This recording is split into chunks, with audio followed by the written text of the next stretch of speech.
No, not that. Not that. And they didn't do anything? Yeah, it's like they're doing the same thing. thing. Yeah, So I don't think... I watched the video the other day. One guy was... just as though you're doing the same thing. Also the thing is audit and stuff, like not only about him, like I've seen a couple of other videos where it's not involving the police. Like, The system is broken. The system is broken. But if you check the statistics, actually, the people that killed the police more are from that region of where the white people are living. But places like New York, where they have more black people living.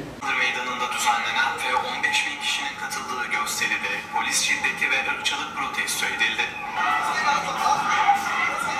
Göstericilerin polise şişe atması sonucunda arbede yaşandı. Hamburg kentinde de George Floyd için düzenlenen gösterinin ardından polisle göstericiler arasında olaylar çıktı. Yani tabii ki ya bir insan olarak tabii ki herkes takip ediyor, yani ben de takip ediyorum zaten. Yani şimdi şöyle bir durum var. Yani zaten bu yeni bir şey değil ama maalesef bu yabancılar, özellikle Afrika'nın kaldırmasının için bu biraz şey oldu ya, bir gündem oldu yani. Yani İslam'dan gitmek isterim ben, çünkü ben layıkçı olarak İslam'dan gitmek isterim. Yani dinimizde hiçbir ayrımcılık yok yani. Herkes aynıdır yani, Allah'ın nazarında. Hepimiz aynıyız. Ne renk, ne yaş, ne ırk, ne hiçbir farkımız yok. Hepimiz aynıyız yani. Dolayısıyla tabii ki yani kesinlikle biz şiddetle bu olayı kınıyoruz. Kesinlikle kınıyoruz yani. Bu olmaması gereken şeyler. Yani dediğim gibi bu yeni bir şey değil. Yani doğumuzdan beri olan bir şeydi yani. Ama inşallah umarız, yani umudumuz oldu ki inşallah bu biter yani, inşallah. Öyle umut ediyoruz yani. Yani bizim dinimizde öyle bir şey yok. Yani bütün insanlar dediğim gibi aynı yani. Hiçbir farkımız yok yani.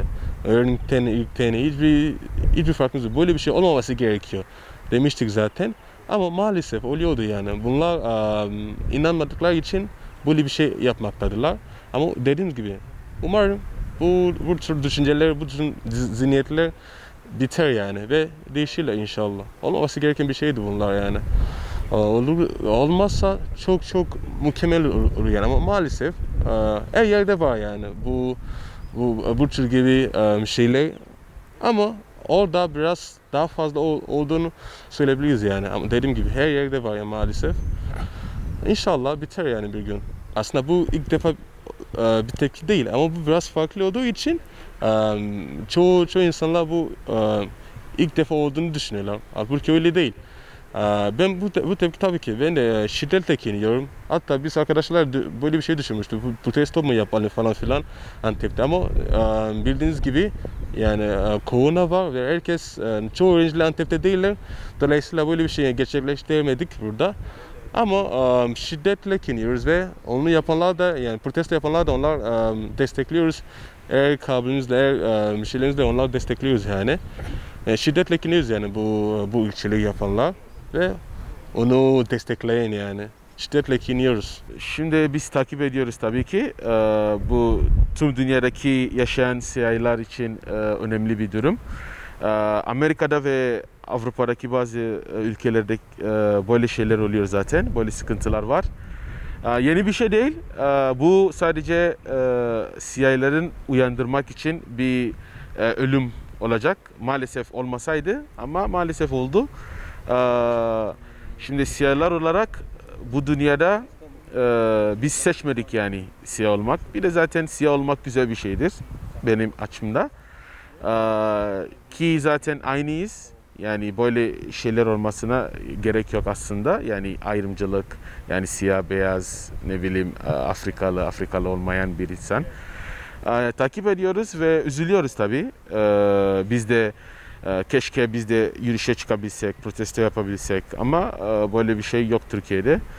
O yüzden böyle bir toplum şey yapamıyoruz ve koronadan dolayı yani öyle bir şey yapmak istemiyoruz. Aslında düşündük de, ama ondan sonra vazgeçtik yani. Ona karşı duran insanlar var. Siyah, beyaz fark etmez. Ama her toplumda bir kötü yumurtalar var diyebiliriz. Yani her toplumda var. Kötü insan var, iyi insan var. Yani o yüzden tüm Avrupa diyemeyiz, ama mesela Avrupa'da bazı başkanlar var. Onlar zaten ırkçılar. Yani ırkçılık yapıyorlar genelde. Ya da bazı politikacılar ırkçılık yapıyorlar. Ama yani çoğu insan bu şeye karşı durdular zaten ve hala durmaya devam ediyorlar. Müslüman olarak Müslümanlar bunu ırkçılık yapmamaları lazım. Çünkü dinimizde öyle bir şey var. Hristiyanlıkta da var. Yani hiç kimsenin üstünlüğü yok. Yani her dinde var zaten bunu. Bu sadece kişisel bir şey yani. Yapmak isteyen zaten ırkçılık yapıyor. Zaten dinimiz güzel bir şekilde anlattı zaten. Hiç kimsenin üstünlüğü yok. Yani ben senin üstünlüğüm var ya da sen benim üstünlüğüm var.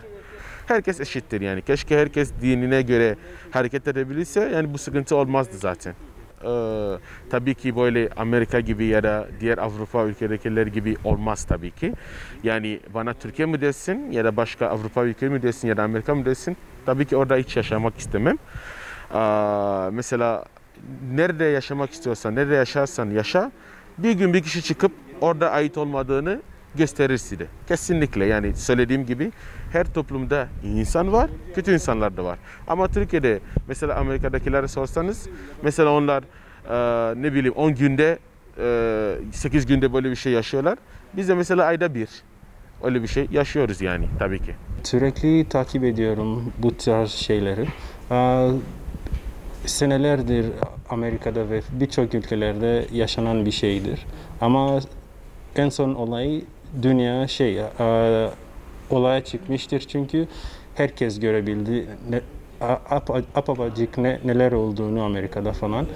Ve ben bu tarz şeylere gerçekten üzülüyorum ve karşıyım bu tarz şeylere. George Floyd'un o şekilde öldürülmesi bence çok hayvanice bir şey olmuştur. Çünkü yaptığı şey asla ve asla öyle bir şekilde sona ermemesi gerekmiyordu. Ama ne yazık ki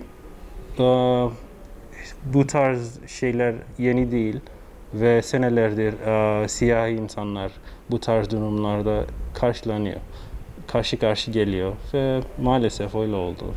Çok üzüldük. Seneler önce kölelikten kaynaklanan bir şeydir.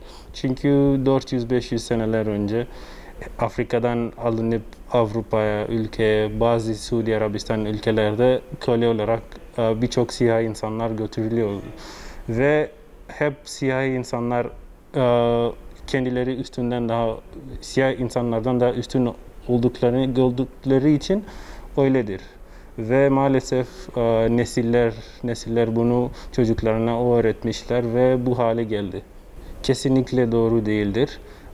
Çünkü ilk önce birbirimizi insan olarak görmemiz gerekiyor ve buna göre hareket etmemiz lazım. Yaş, din, ırk fark etmez, ne olursa olsun eşit olmamız lazım.